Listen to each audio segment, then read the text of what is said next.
So hi, one of the Good Nights podcast here with Jade from Fox Teeth. We're gonna ask them some questions today, once again about their new album, Tite. We're finally chatting about the album this time.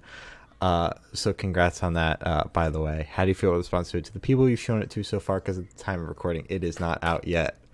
First of all, thank you. Yeah, I'm glad you guys, enjoy it. Everyone that I've shown has kind of like had a big shock factor, I think. Like, they listen to like the first intro song and they're like, oh, this is cool. And then we go straight in with one of the newer songs, Photograph. mm-hmm. And they're like, wait a second. They're like, this is serious. This is completely different than the original stuff. And then the singles are all remastered on it, so they sound a lot better. Um, but yeah, people have been kind of like not completely shocked, but I guess they didn't know what style we were really going with the album, considering like how the singles sound. Mm-hmm. So they were kind of like surprised, but so far all positive responses. That's good to hear. I Yeah. know Glory and I both took Oh turns my DMing God. you about how good the album is. Wow. Yeah. I'm so upset that I waited that long to listen to it because you'd sent us the old masters forever ago, and I didn't find out until tonight that the file actually didn't work. Yeah. So you can see, like, you sent me the link. I was like, yeah, it's great. I didn't even test it. But yeah, holy shit. Oh my God. It's Like, like you guys popped off. it's like what now? Like less than 2 weeks out. I can't fucking wait. Yeah, I'm really excited. We've spent a lot of time. I mean, we haven't even been a band for a year, which Yeah. is crazy. Not a lot of bands get together and really don't have a lot of stuff established yet and are able to create a full LP. Which what's crazy about the fact, well, why am I stuttering so much? But what's crazy about the LP is that we didn't plan on doing a full album. We didn't really plan on, like, we didn't have any plans for anything. We just kind of released Donnie Darko and we were having fun with that. And then the album cover I took, I was hanging out with my friends from college and we went to this really nice restaurant and I had my camera on. They were like walking super fast and I was like running and I took the shot kind of by accident. Mhm. And when I came home and saw it, I was like, you know what, this looks really cool. We can make this like a single art cover or whatever. And I sent it to Andy and Ron and they were like, oh yeah, that's a cool picture, we should keep it like on file in case we need something. And then that night I was just like it just popped into my mind to name it Tight. And I started like editing like crazy and I made the plastic wrap thing and the little sticker and I sent it to Andy and Ron. I was like, what do you guys think about this? They were like, dude, this looks like a professional album cover.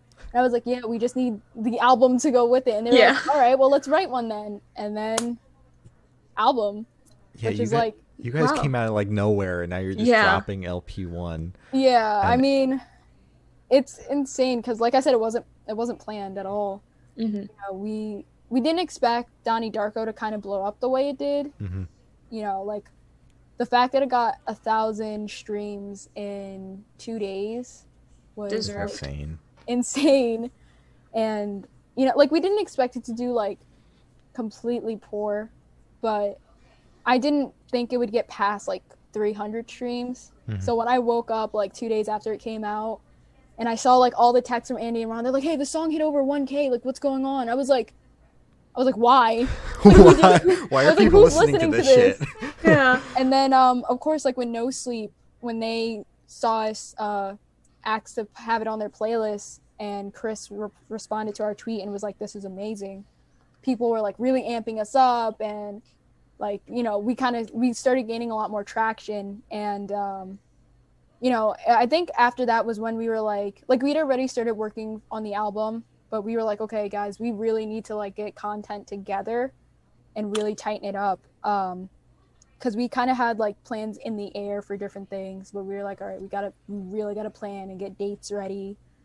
And everything, like to some degree, was planned, like merch and physicals, like everything was planned, but we were still kind of like going as it was coming closer to the date. We were like, all right, well, let's try this and let's do this. And then you guys had us on Good Noise Fest, and that also helped us like kind of not blow up, but like we gained a lot more traction from that as well. Mhm.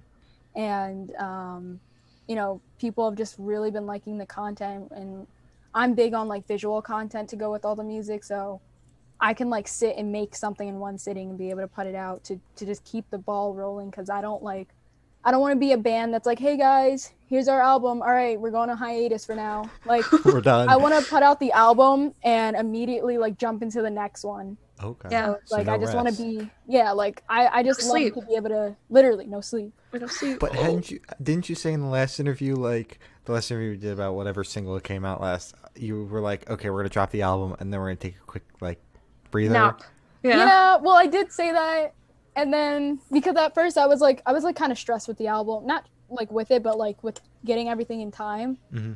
And then once everything was fine and good to go, and kind of like we didn't have to hold on to it anymore, Ron and Andy were like, "Hey, so can we start working on the next album?" Oh, We're gonna wow. have the same And- fucking way. Yeah, and I was like, you know what? Yeah, like I have songs ready to go. Like we wrote a lot more songs for Tite, or at least I did. But pick the ones that were probably the best for that album. So we have a lot of stuff that we're sitting on. We also, I don't know if it's gonna happen, don't quote me on this, but we want to see which songs on Tite people like the best and try to do like an acoustic EP for them, and then like let that marinate for a little bit and then jump into the next thing. So nonstop. Wow. I mean, if you guys are taking suggestions, Lost should be reimagined. Please. Yes. Yeah, a Oh my God. lot of people have been saying that. That's probably my second favorite song on the album, honestly. Wait. Oh, well, that's a question, That's a so I'm not gonna question. ask you now. Fucking say it. I was gonna ask. I wanted You to. also mentioned physicals. How hard are you gonna milk my negative dollars wallet? Like, what are we expecting here? I don't want to, go crazy with prices and items. Like, I think we're just going to do cassettes, and we're going to do like a crowdfunded thing. Probably like $10 or $12 Okay. max. All right. Okay. We plan on getting them from Solid Merch, but I did today actually just have someone reach out who said that they would be interested in doing physicals for us. I want to be sure that it's crowdfunded, only because me, Andy, and Ron are just a little broke, Yeah. college students. Yeah. So we can't drop like $500 ourselves on it.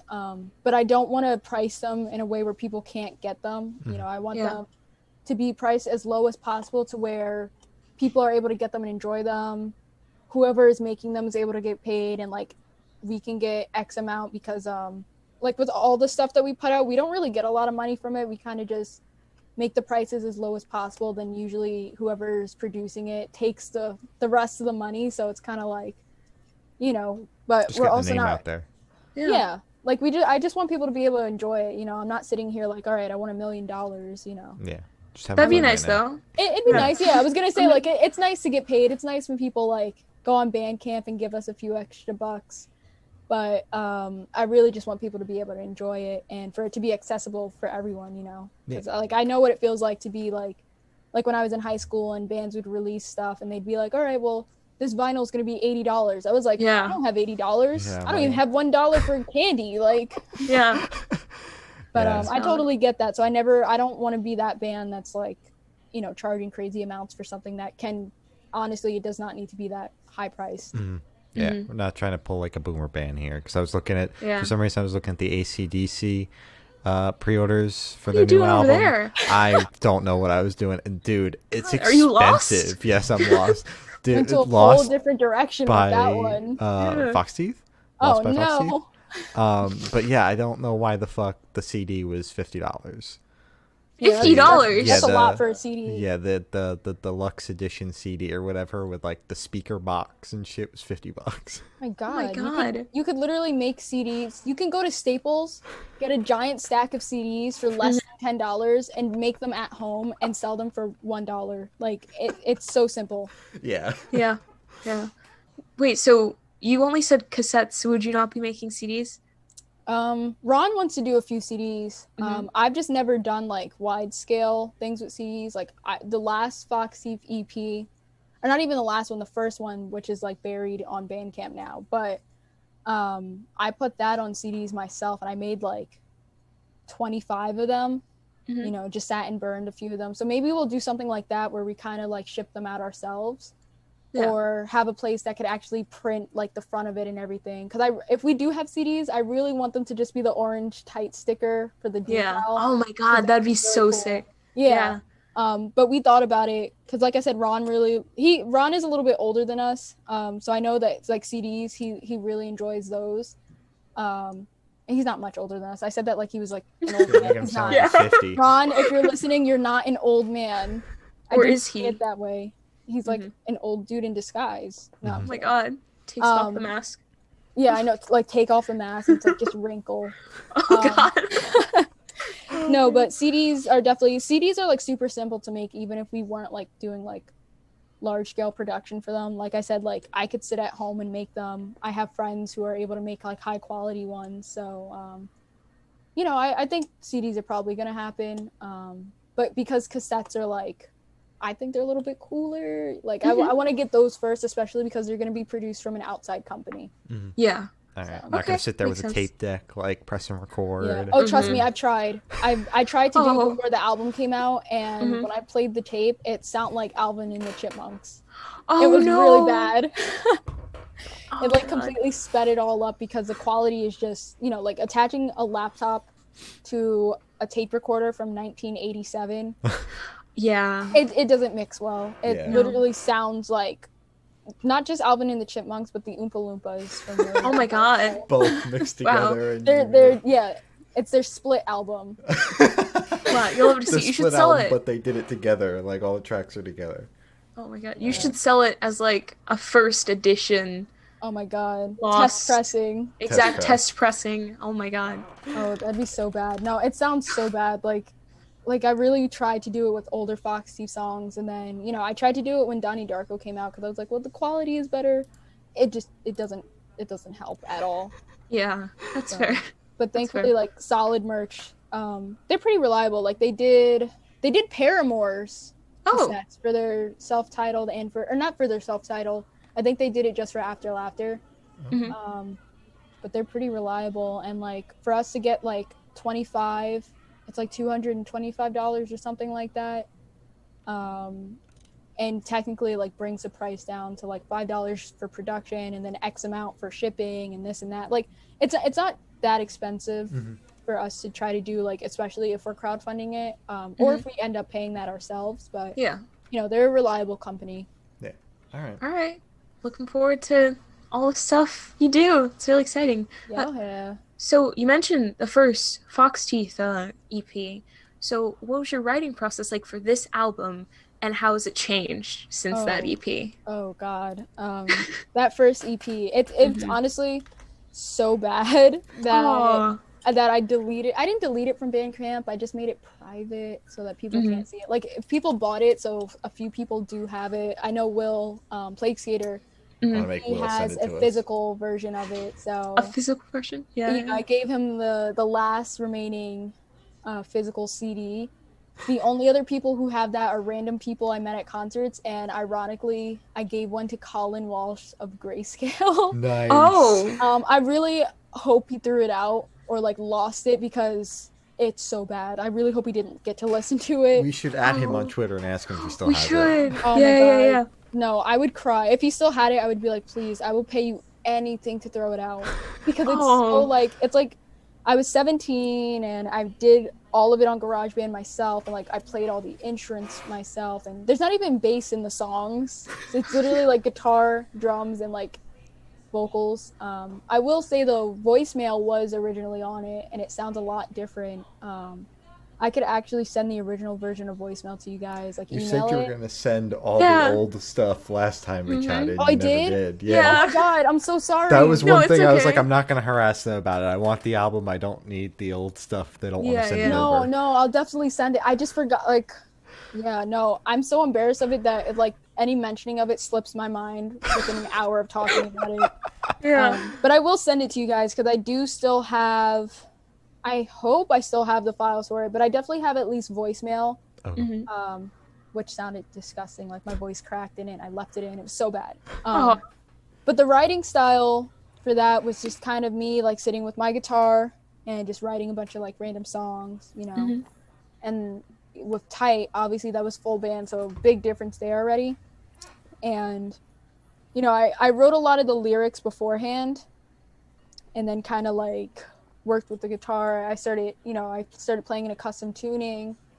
So I had a lot more to work with. I also had, a lot more experience with songwriting, and knowing like how I wanted things to sound. Like, I know at least with my style of writing, I'm not very direct with lyrics. I kind of use like a ton of analogies or like nature references, which I don't mean to, but it's just easier for me to explain things that way. So, I kind of just take an idea or feeling or situation that I've felt or been in, and then use analogies to kind of relate it to a general statement. Because I've never, any of the songs that we've had out for Tite that I've written, I've never like written a song and I'm like, this is about this. Like, it's not about one thing, it's kind of general. Like, this is about feeling like this is about this and this, multiple things. Which I think that was a big difference in the writing process as well. It kind of let it sound a lot more mature. Not only the fact, like, obviously I was a lot more mature, but it brought a different sense of maturity to it within the lyrics, and the sound as well. Learning more about my pedals and working with Aiden, of course, at Noodle Shop. I know I mention him all the time, but Aiden is like a god to me. Like, I love that man. But he's incredible too, with kind of knowing what we want without us even having to say it. Like, we're all kind of like on the same wavelength with everything.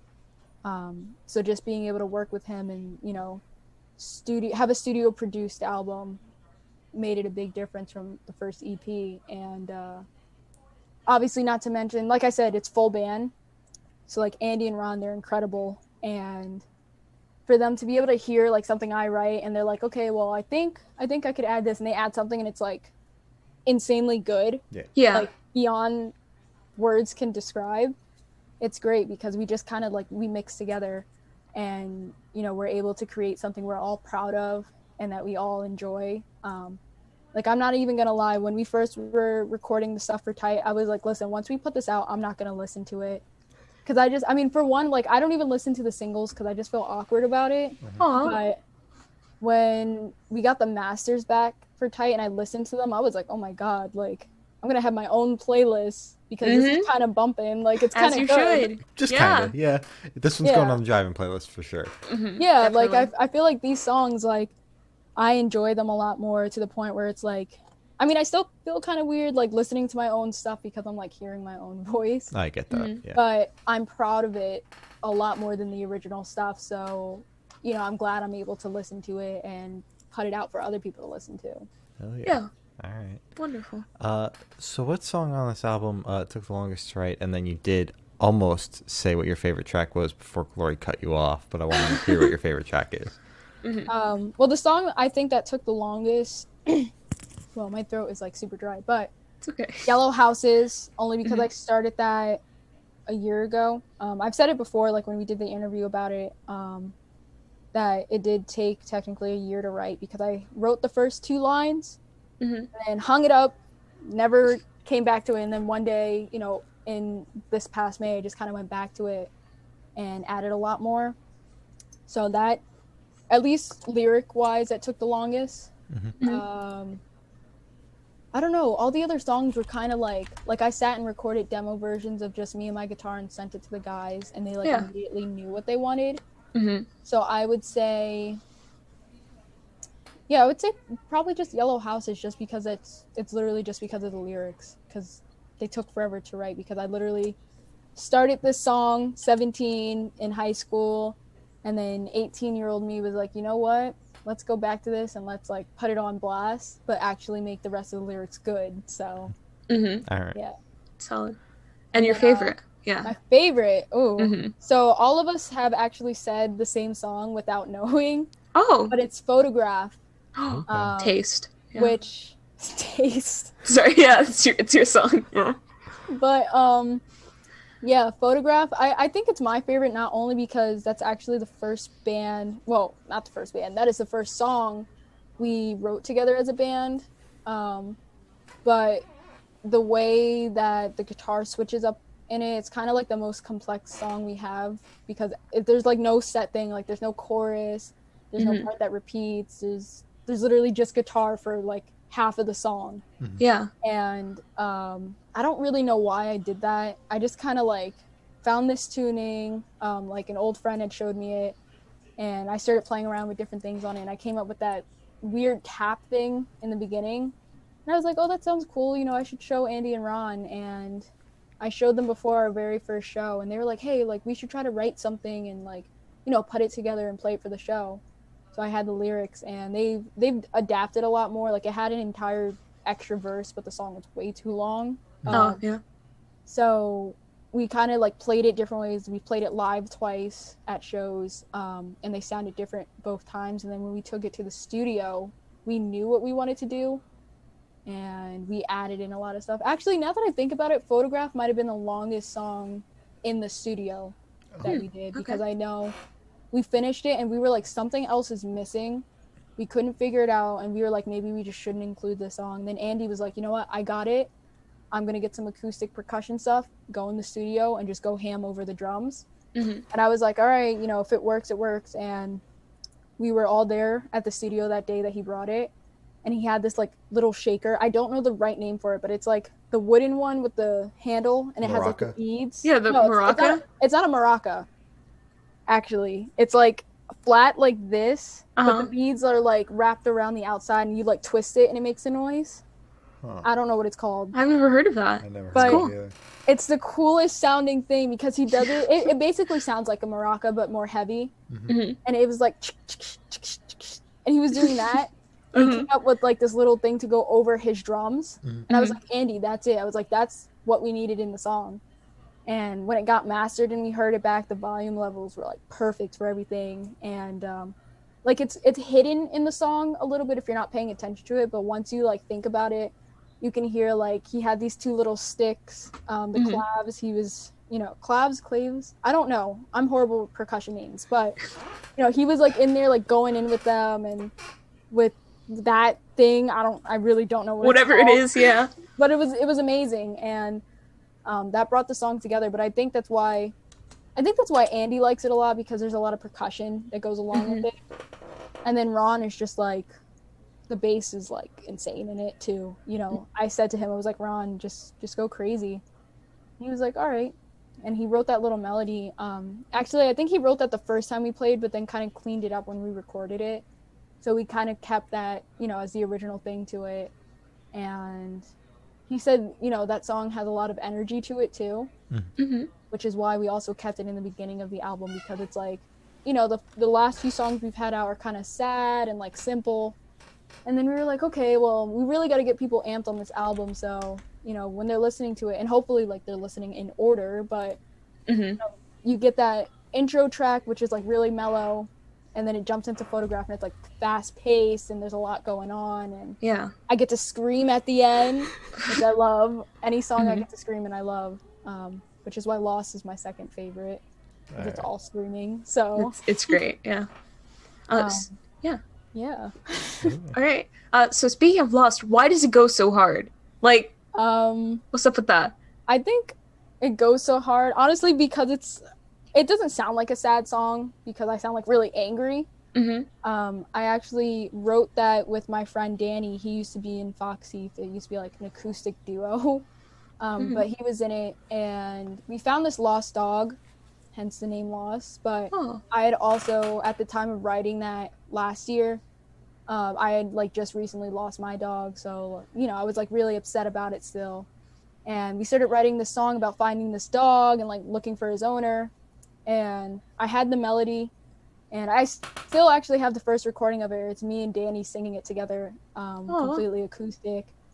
And, you know, it sounded really fun and cool acoustic, but I was like, I want this to be a heavy song. So when I showed it to Andy and Ron, they were like, listen, we can get this to, like, be a whole nother level. Yep. And in the studio, I said to Aiden, I was like, Aiden, I really want to scream for this song.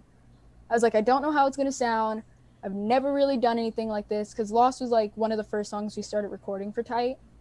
And he was like, listen, just go in there, do what you got to do, and figure out, like, your comfort zone. And the first time we recorded it, I was like, okay, I like the vocals are fine. And then I listened to it, and I wanted to fix them. Yeah. So another day I came back, and I was like, Aiden, I want to redo the whole song. And he was like, all right, whatever you want to do. Or at least just the vocals, but I wanted to completely redo them. So I went into the vocal booth, and I remember I was like, man, I really like, I want the yell to sound powerful. And I was like, I don't know how to do that. I am not Haley Williams. And I just remember I drank like a ton of water, and I was like pushing in on my stomach to keep it to like stay steady. Because I used to always scream with my throat. And I was like, you know, I really got to get it from my stomach and my diaphragm and just kind of like let it come out. Yeah. And first take, we got it straight through. Nice. And I was like, thank God we got it in the first take, because I almost passed out afterwards. Oh my God. Because I was like pushing my stomach so hard. Yeah. And Aiden was like sitting in the booth, or not the booth, in the studio, and he was like, oh my God, that was amazing. And I was like, I don't know how I did that. But yeah, Lost was like just this crazy song, because it was like, you know, a song that was supposed to be sad and like acoustic. And I was like, I don't want it to sound this sad, because my parents are going to listen to it. They're going to be like, what's this about? And I was like, you know, maybe if I make it sound like kind of angsty, they're just not going to realize. Yeah. Which kind of worked, because my mom heard us play it for the first time. And she was like, oh, I like that Lost song. You know, is it about like getting lost while driving or something? I was like, yeah, you know, just standard things. I was like, it's actually about our dog, but So yeah. she's not going to watch this interview then and start questioning you about it? She might. I don't know. I usually don't tell her when like the interviews come out. I just kind of do them, and then like sometimes she'll be like, "Oh, I saw you did an interview," and I'm like, "Yeah, haha. Yeah. Check it out if you want." Don't watch it. Please don't watch it. But yeah, Lost is definitely my second favorite, because I do get to scream. But that was like the first time I kind of learned how to do stuff like that. Now I'm a lot more comfortable with it. Like I can sing that song straight through now without passing out, thankfully. Okay. That's good. Yeah. We actually did play it once before that live. Our last show live, we played it, and I remember Mads was there, and after I finished, you know, I came down, I was like, hey, did that one song sound good? She was like, that was insane. She was like, I was about to open the pit in here. I was like, there's like 5 people in here, you can't do that. And she had a broken arm that day. I was like, why would you open the pit? Yeah, dude, Mads is insane. She's insane. She came to our show with a broken arm, or sprained arm. Yeah, She literally was getting down on the ground, took her sling off to take pictures for us. She's incredible. She is insane. Oh my God. I'm telling you, everyone on Twitter, when I was like, I saw Mads, I went to the Young Culture show in Asbury in February, and Mads was there. This is before anybody, like, before the podcast got anywhere or anything, so nobody knew who I was. But I knew who Mads was, and she scared the shit out of me when Young Culture was on stage. And I said something on Twitter, and she's like, there's no way, you know, I'm nice and calm at shows. I'm like, I saw a beast. No, Mads, I've actually never been to a show with her. I ironically, not to like completely get off topic, but I followed her on Twitter like when I first got Twitter, and we were always mutuals, and I'd never spoken to her or anything. I just knew she did photography. And then my cousin on Facebook like tagged me in this thing, and the tag was, you know, like at my name on Facebook, hey, this is my cousin Jade, you should check out, you know, the band. And the person that she sent it to was Mads, and I was like, how do you know this person? Like, we know each other on Twitter. And Mads DM'd me, and she was like, hey, you know, is this your cousin? And I was like, yeah, why? And she's like, that's my godmother. And then I thought about it. Yeah. I thought about it, and I was like, now that I think about it, when we were younger, I think we hung out. What? Like, at family parties. And that is how we found out we're basically like fake cousins. Okay. That's crazy. Interesting. That's really cool. Which I know that like has nothing to do with the album, but well, now Mads we is can just loop it Mads into, is incredible. Yeah, loop it into Mads is incredible, and she's the #1 Fox Teeth stan. Exactly. Yeah. But yeah, she Lost is actually her favorite song too. So like As it should be. I know for a fact I know for a fact when we do get to play live shows again, I'm going to open it up and either say the song is about my dead dog, which sounds really depressing, or I'm going to get up and just say Mads Rights and just start playing the song. Because I know if she's there, she's going to go crazy. And I will go the opposite direction when that song starts so that Mads doesn't push me into whatever pit. I'm telling you, that song is like I always say it on Twitter, like the Wall of Death song. Like, that's it. It's long. I'm so fucking scared for when shows come back and I inevitably wind up at a Fox Teeth gig. Come to Virginia so I can go in a pit for the first time. I got you. I love Virginia. Oh my god. There's like I've never heard that before. Never heard those 3 words in a sentence together. No. I love Somebody said Virginia. it in an interview, and then they were like, "Wait a second, I think I'm thinking of Maryland or something." And I was like, They're "Oh, like, I'm well, thinking of Vermont. there you go." Yeah, it was Vermont, Yeah. bruh. I No, was so Virginia sad. is tight. I used to have an uncle that was down there, and Oh. yeah, that place is pretty cool. I haven't Watches been there in were a while, related. but Yeah. oh my god, imagine. So in your opener track at the end, there's a clip. What is It's it the end from? track. The end track? It's the Oh, end track. sorry, my bad. I Bro. totally looked at the track list while I was listening. So in your track at the end, which just happens to be the closer track, there's a clip, and Glory wants to know what it's from and what What's the it from? context means. It is from Mr. Rogers' Neighborhood, actually, and Okay. I watch a lot of like conspiracy videos or like like spooky videos, but there's this guy called Blame It on George or Mhm. Blame It on Jorge. I don't know how he pronounces his name, but Mhm. he has this YouTube channel and he does like montages of different things. And like one of the videos was like serious topics in kids shows, and I was like, oh, that's kind of weird. Let me click on this. Mhm. And Mr. Rogers had an episode where he talked about like divorce. Mhm. So he like explained like that it's not a kid's fault, and like I haven't experienced that. I have a lot of friends who have parents who are divorced, but the way that he presented it was very, very sweet. He was very straightforward, which a lot of kids shows, especially at that time, weren't. Yeah. But it spoke to me when he was talking about the part where he said that another cast member in the show said they wanted to be a machine so that they couldn't feel anything. I was like, that's really heavy to be in a kid's show. And I was like, that's something I think that everyone feels in their life. Like they have something that happens and they're like, I just wish I couldn't feel. I just wish I was a robot. And I was like, I really want to include this in something because I feel like a lot of people, like I said, have points in their life where they'll feel like that.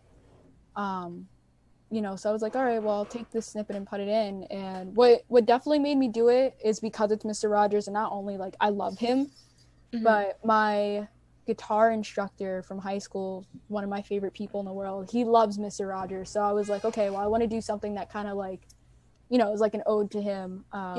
He doesn't know about the album yet because I haven't told him, but I want to surprise him and just say like, listen to this track because he's gonna know exactly what it's from. Yeah. But yeah, it just was something that like really spoke to me, and like on a personal level meant a lot to me. So I was like, I want to include this, and I gave the track to Aiden, and I was like, Aiden, I don't know what I want to put this with, but I want this on the album. And he literally we reversed the guitar track from the intro and put that under the speaking track, and Aiden like edited it to sound really cool, and kind of surprised me with that. And, like when I first heard it, I cried because I was like, whoa, I was like, this is good. So, Yeah. But yeah, it's from Mr. Rogers' Neighborhood.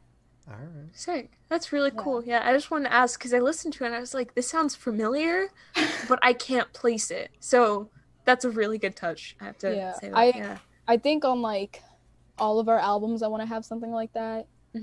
Just because like the first real Foxy EP, I started off with a part from Beetlejuice, and everyone was like, this is so cool. And I was like, yeah, I love doing that. So I was like, we got to do something like this on Tite. Yeah. Which we had it in the end song, and then it sounded so cool. I was like, maybe we should make it the intro. But then when we got the masters, they had faded the very last song into it, and I was like, okay, this sounds even better like this. So it's kind of like a little surprise at the end of the album. All right. Sick. So where was your headspace while creating this album? Well, most of it was written during quarantine, or like not completely written, but at least started slightly before, and then, or like the older songs obviously were from a year or two ago. Yeah. But really worked on while I was sitting at home, and I just felt so bored. I felt like I was not productive, and I wasn't like necessarily like depressed or anything, but it was just like a weird feeling because I wasn't doing anything. Like once school had ended for the semester, I was literally waking up every day, getting up. I would go downstairs and see my cats. I would eat down in the living room and come right back up to my room and either nap or be on my phone all day. And it just felt so weird because I felt like gross about it, but I couldn't go anywhere. Yeah. I didn't want to like go out for walks or anything because like that's kind of scary, but like I didn't have anything to do, so I was just kind of like sitting on the album too. Like I wasn't pushing myself to do it until one day I was like, you know what? I'm just going to get up. I'm going to hook up my stuff to my laptop and I'm just going to go in and do all the demos. And that's what I did. And then Andy and Ron heard it and they were like, all right, well, it's studio time for sure. Yeah. And Aiden was ready, you know. We waited. I don't think we went into the studio until it was definitely after March because like everything had shut down in March. And we released Donnie Darko at the end of March. Mm-hmm. So I want to say maybe end of April we went back into the studio. Just because Aiden, like, he wasn't there because of everything going on. And we were all kind of like, we didn't really want to meet up because we were all kind of scared Yeah. to be near each other. But Andy was like entirely quarantined. Ron was still going to work, but he was getting tested.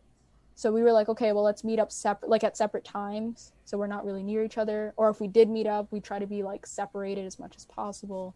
Yeah. So it was definitely a weird headspace because it just kind of felt like the world paused. But once we really got serious about it, I felt like, you know, it's kind of like when you have a magnet and you're trying to connect things together and it's like pushing them away instead, and then you turn it the right way and it finally comes together. Yeah. That's what it felt like once we got into the studio, and I felt like I was like, okay, I'm being productive. I know what I'm doing. Like, I'm having fun, and I'm, you know, getting out of being in my room every day. Yeah. So. Yeah. All right. So we've definitely give you this question before for some of the singles, but it should be super, super quick. We want you to describe the album for new listeners in 3 words. Three words. Whoa. 3 words. It is tight. Oh. Sick. That was quick. That was faster than most people, so thank you for that. So it's both literal and not metaphorical, but I mean, I guess in both ways literal. Yeah. You know? It is oh, tight. one cool thing I wanted to say too that I forgot, but the name of the album, we obviously got it because I say that word every 5 seconds, but we incorporated the beginning and the end to spell it out. So the intro, the end, technically spells out tight. Yeah. It was just like a cool Easter egg. And like when I was trying to get people to figure it out on their own, no one was like, they were like, okay, and so I was like, oh, maybe I should just tell people what it is. Yeah. That's really cool. Easter egg. Yeah, that's sick. All right. So is there a certain feeling you want your listeners to have while going through this album? I think Will described it best even before we wrote the album, before he heard it, where he said he feels like he's driving through the woods and the stars are completely out while he's listening to our music. And I think that's how I want people to feel. I just want you to feel like, you know, you're just kind of like relaxing, you know, kind of like indie coming of age film vibes, if you will. But yeah, just stuff like that. Like, I don't want people to listen and be like, oh my God, this song makes me sad because I relate. Like, if you relate, that's okay to feel sad. But, you know, I don't want it to be an album where people feel sad when they listen to it.